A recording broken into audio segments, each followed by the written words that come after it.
ጋዲ ክንዴን ነፍሲ ማር በሰሙት እግዚአብሔር ያጽናናልን። ይህን በማስመልከትም እንግዲህ ባልደረባችን ተስፋዬ ቢሻውን ከጾር አዳሳ እየተጠባበቅን ነው። በሰፊው እናነጋግረዋለን። ጤና ይስጥልኝ ተስፋዬ። ጤና ይስጥልኝ ፋሲል። ጤና ይስጥልኝ ተመልካቾች። እስቲ ለመክፈቻ አስቀድሜ ደጋግሜ ተናግሬዋለሁ። በጋዲ ክንዴ ላይ እናተኩራለን ብያለሁኝ። ስለ ጋዲ ያለህን አስተያየት? በትክክል ፋሲል። እንግዲህ ባለፈው እኛም ከዚሁ በእውነት ጸሎታችንን አድርሰናል። ጤናውን ይስጠው ብለን በእውነት ብዙ በሙሉ ተስፋ ነበረ። እንግዲህ ሁላችንም ስንከታተለው ሩቅ ይደርሳል ያልነው እንቁ ምርጥ ተጫዋች ነበር። በጣም ወጣት ከልጅነቱ ጀምሮ ነው ስንከታተለው። እንግዲህ ከአሽዶድ ጀምሮ ስንከታተለው የነበረው የእግር ኳስ ተጫዋች ጋዲ ክንዴ እንግዲህ ያው በ31 አመቱ ከዚህ ዓለም ተለይቷል። በእውነት ለቤተሰቡም ጽናቱን እንመኛለን። ነፍስ ይማር። እንግዲህ ጋዲ ክንዴ የብሔራዊ ቡድን ተጫዋችም ነው። በተለያየ ቡድኖችም የተጫወተ ነው። ኢየሩሳሌምም ተጫውቷል። እንደውም በኢየሩሳሌምም አካባቢ ከሰሞኑ በበሽታው ምክንያት ጸሎትም ያቀረቡለት ቲፎዞቹ የእሱ አድናቂዎች ጸሎት በየቦታው የቀረበበት ነው። እንግዲህ የመካቢ ሃይፋ የመጨረሻው ቡድኑ ቢሆንም የመካቢ ሃይፋ የእግር ኳስ ቡድን ሀዘን አጥለቅልቋቸዋል። በእውነት በጣም ነው ያዘኑት። ጋዲ ክንዴ ብርቅዬ ሰው ነበር። ሀዘኑን ልንቋቋም አንችልም ነው ያሉት ጓደኞቹ። ከሁለት ወር በፊት አንድ ሜዳ ላይ ተጫውተን ነበር። እንዴት ሳናስበው በፍጥነት ልናጣው እንችላለን ሲል አንዱ ጓደኛው የቅርብ ጓደኛው ተናግሯል። እንግዲህ ትላንት ምሽት በአሽዶድ መካነ መቃብር የቀብር ስነ ስርዓቱ ተደርጓል። ብዛት ያላቸው አድናቂዎቹ ብዛት ያላቸው ከዚህ በፊት በሱ ዘርፍ በእግር ኳስ ተጫዋችነት የሚታወቁ አሰልጣኞች የተለያዩ በእውነት የሁሉም የብሔራዊ ቡድንም ተጨምሮ የተገኙበት ሲሆን ያው ከቤተሰቦቹም ጋር እንደ አልፎም ያው የዘመድ አዝማድም የተገኘበት በጣም ብዛት ያላቸው ሰዎች የነበሩበት የቀብር ስነ ስርዓት ነበር።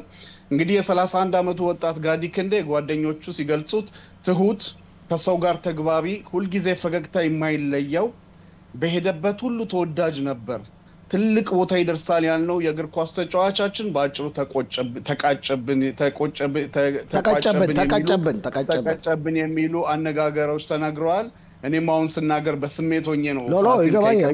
ይገባኛል ተስፋዬ። ጋዲ እንግዲህ ህመሙ የጀመረው የፋሲካ በዓልን ከቤተሰቡ ጋር በአሽዶድ ከተማ በሰላም ካሳለፈ በኋላ ባለቤቱና ልጆቹን ይዞ ወደ ሃይፋ በሚሄድበት መንገድ ላይ ነው እንግዲህ ሆዴን አመመኝ የሚል የመጀመሪያ ንግግሩ የተናገረው።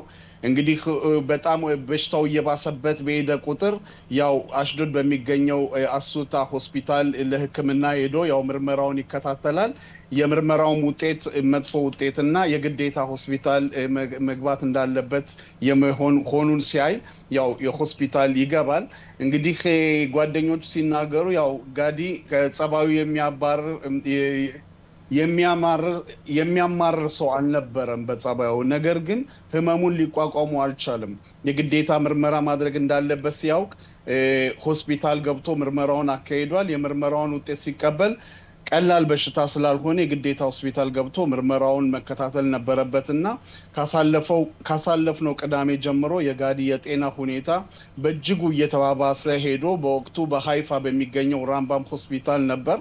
በትላንትና ዕለት ረፋዱ ላይ ህይወቱን ለማዳን ወደ ኢኺሎቭ ሆስፒታል እንዲዘዋወር ከተደረገ በኋላ የጋዲ እንግዲህ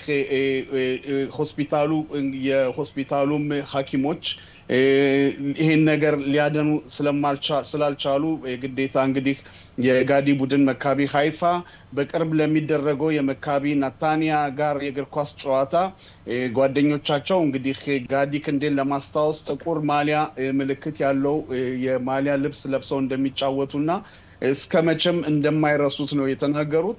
ሌላው የጋዲ በጣም ከልጅነት ጀምሮ በጣም ቅርብ ጓደኛ የሆነው ለ25 አመት ጓደኛዬ ነህ፣ ለነበረኝ ጊዜ በጣም አመሰግናለሁ ሲል ተሰናብቶታል። ጨዋታህ፣ ትህትናህን አመሰግናለሁ። ካንተ ጋር እግር ኳስ መጫወቴ እድለኛ ነኝ፣ አድናቂህ ነኝ። በመለየት ትልቅ ሀዘን ተሰምቶኛል እያለ እንግዲህ ተለይቶታል። በመጨረሻም ላለው እንግዲህ ለቤተሰቦችህ እስከ መጨረሻው ድረስ የሚያስፈልገውን እርዳታ ሰጣለው አንተ ከላይ ሆነ እኛን ጠብቀን የሚል መልእክትን ያሰላከው በጣም የሚያሳዝንና ጥልቅ ሀዘን ነው እንግዲህ ሁሉም የተሰማው በአሁን ሰዓት በእውነት በየቦታው በየቴሌቪዥኑ በየመንገዱ የሚታየው ስለ ጋዲ ክንዴ የእግር ኳስ ተጫዋች በዚህ ዓለም መሞት ነው እኛም ከዚሁ እንግዲህ እግዚአብሔር ቤተሰባቸውን ያጽና እሱንም በነፍስ ይማር እንላለን ፋሲል ተስፋዬ በእውነት በጣም አመሰግናለሁ ነፍስ ይማር ቤተሰቦቹንም እግዚአብሔር ያጽና